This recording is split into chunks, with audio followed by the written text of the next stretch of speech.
Salut les amis, j'espère que vous allez bien. Alors, moi c'est Jean-Bert.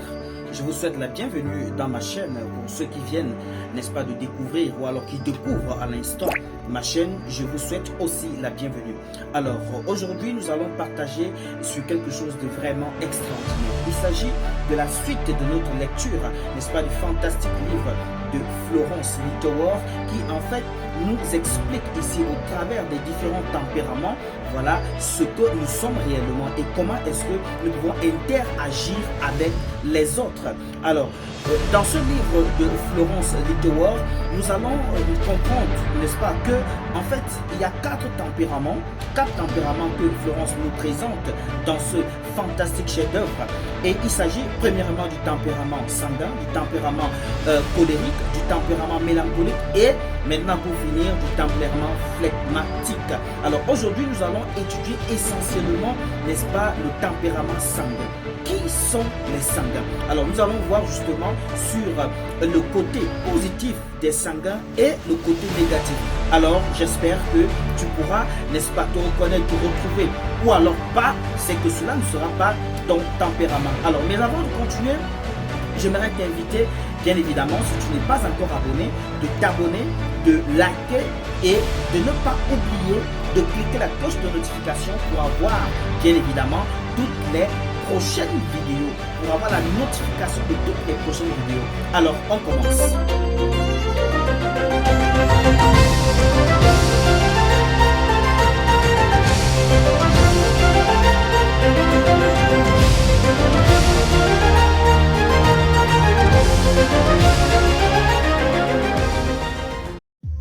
Alors, amusons-nous avec les sanguins et le titre qui caractérise, n'est-ce pas, la somme de leur comportement.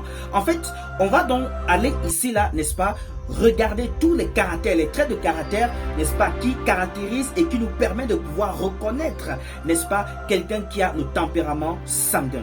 Alors, généralement, le sanguin, déjà, en regardant sur leurs émotions, on va s'en rendre compte que ce sont des personnes qui ont une personnalité très attirante. Ils ont l'esprit de créativité. Le sanguin a une facilité, n'est-ce pas, d'adaptation. Il a un sens d'humour extraordinaire. Les sanguins, justement, sont des personnes qui n'ont pas, n'est-ce pas, la possibilité de bien reconnaître les noms, mais ils ont ceci de précieux. Ils ont la mémoire des couleurs. Ce sont des personnes qui ont l'esprit ouvert, qui sont dégagées, n'est-ce pas, ils dégagent une aire d'innocence. Et qui véritablement permettent en sorte qu'en fait on n'arrive pas véritablement à savoir, n'est-ce pas, ce qu'ils pensent en réalité. Ce sont des personnes qui ont un talent de dramaturge, ce sont des personnes qui sont très dramatiques, qui sont sincères, ils sont loquaces dans leur manière d'être. Les sanguins, n'est-ce pas, dans leur cadre de travail, on va s'en rendre compte que, n'est-ce pas, ils aiment se porter volontaire pour concevoir, n'est-ce pas, de nouvelles activités ou de nouveaux projets. Les sanguins sont très enthousiastes. Ils démarrent toujours un projet avec beaucoup d'énergie, tellement d'enthousiasme qu'il n'est pas prêt à pouvoir s'arrêter d'ici tout. Mais la plupart du temps, on va s'en rendre compte qu'il y a un problème, n'est-ce pas, dans le futur. En ce qui concerne justement le tempérament sanguin, en ce qui concerne sa posture en tant que parent, c'est quelqu'un qui amène toujours une attitude de joie, un comportement, n'est-ce pas, de joie, une atmosphère de plaisir. Il a la facilité justement de transformer chaque situation catastrophique à un épisode humoristique et il sait faire le tourne. Donc généralement pour les enfants, les parents sanguins sont de très bons parents. Les sanguins en amitié, ce sont des personnes qui se lient facilement d'amitié. Voilà, ils adorent, n'est-ce pas, les compliments, ils dégagent une personnalité très attrayante.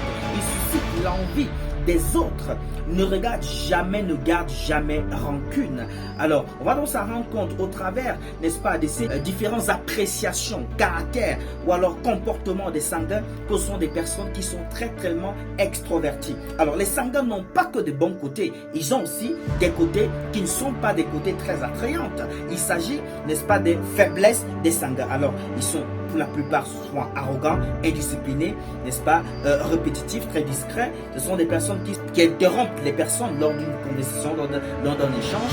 Ils sont imprévisibles, ils ne sont pas assez prudents. Des personnes qui se relâchent rapidement, ils sont naïfs, aiment être reconnus. Ce sont des personnes loquaces. Voilà, il y a tellement, n'est-ce pas, des termes aussi qui peuvent amener à comprendre le côté faiblesse, n'est-ce pas, que peuvent avoir les gens qui sont de tempérament sanguin. Voilà, ils sont des personnes assez agitées.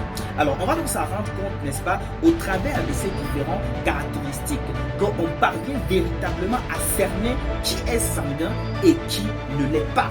Alors, pour conclure en ce qui concerne ce fantastique tempérament, on va s'en rendre compte que les sanguins, ce sont des personnes qui apportent beaucoup de mouvance, qui apportent beaucoup de mouvement, qui apportent beaucoup d'énergie, qui sont très actifs, qui font vraiment bouger, n'est-ce pas, le monde, qui aiment la fête, qui aiment des endroits très attrayants, qui justement apprécient les personnes aussi extroverties que, on va s'en rendre compte que les sanguins justement nous permettent de mener, n'est-ce pas, ou alors d'avoir une vie de rose, une vie, n'est-ce pas, de punch, une vie de mouvement, une vie vraiment très attrayante.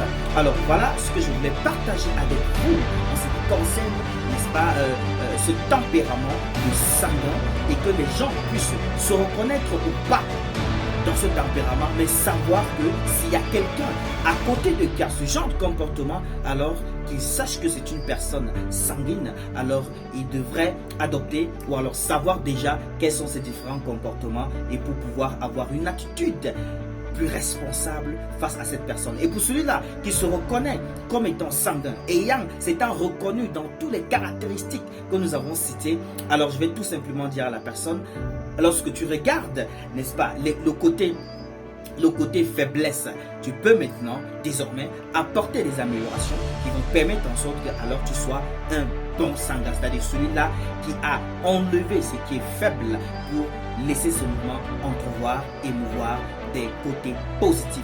Alors merci ma famille, à très bientôt, à plus, bye bye.